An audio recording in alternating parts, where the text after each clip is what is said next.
The Oklahoma City Thunder are one of those young teams that you know isn't going to compete, but you just want to watch anyway. Kind of like the Houston Rockets, like I mentioned.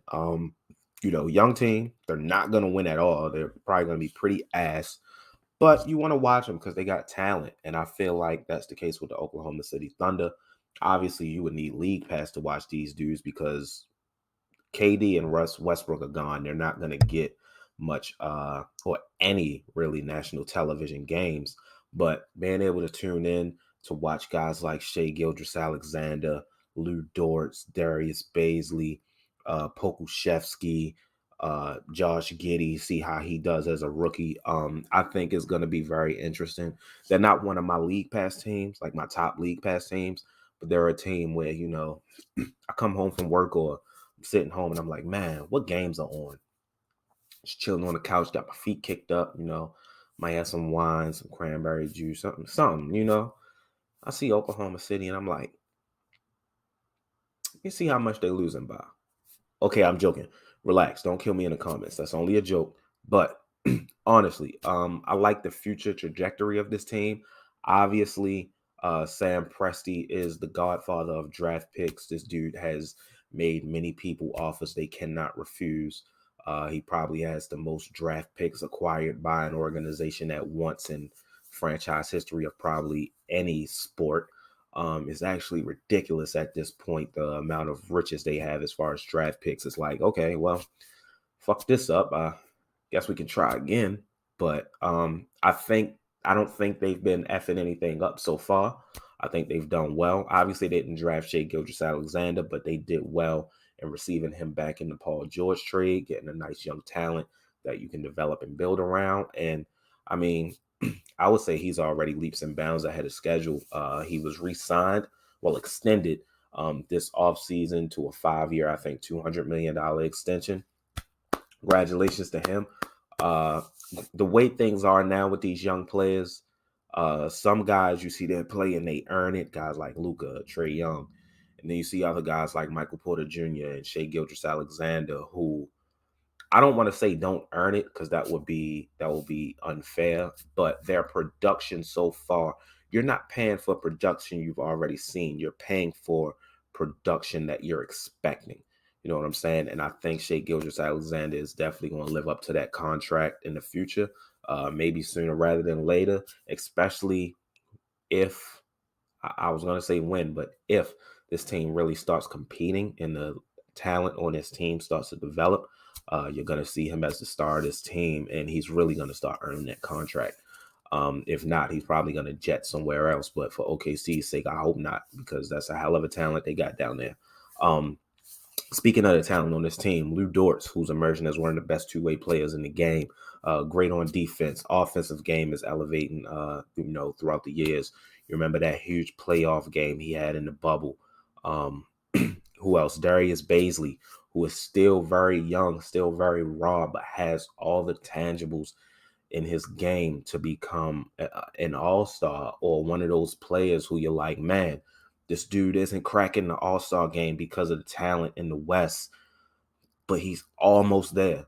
If you listen to my dude Pierre from Through the Wire, shout out Pee Wee the Plug. That's my dog. He speaks highly of Darius Baisley. He put me on to Darius Baisley. I ain't even about to cap with y'all. He put me on with Darius Baisley. He has likened Darius Baisley's game to Lamar Odom. He even did a full-fledged video breaking down the similarities in their game, and it was uncanny. It's just like it. If Darius Baisley can, possibly get with Lamar Odom or watch some of Lamar Odom's game tape and, develop that into his own game, I think the borderline all-star, maybe even all-star, is probably not even his ceiling, but that could be his floor, possibly. I may be over exaggerating, but you get what I'm saying. The dude is talented as hell. Josh Giddy, who they drafted this year with I can't remember what pick they had. I think it was number 6. It might have been lower, but the point guard, it's going to be fun seeing him play next to Shai. I think Shai is going to play more shooting guard this year. I think he feels more comfortable there.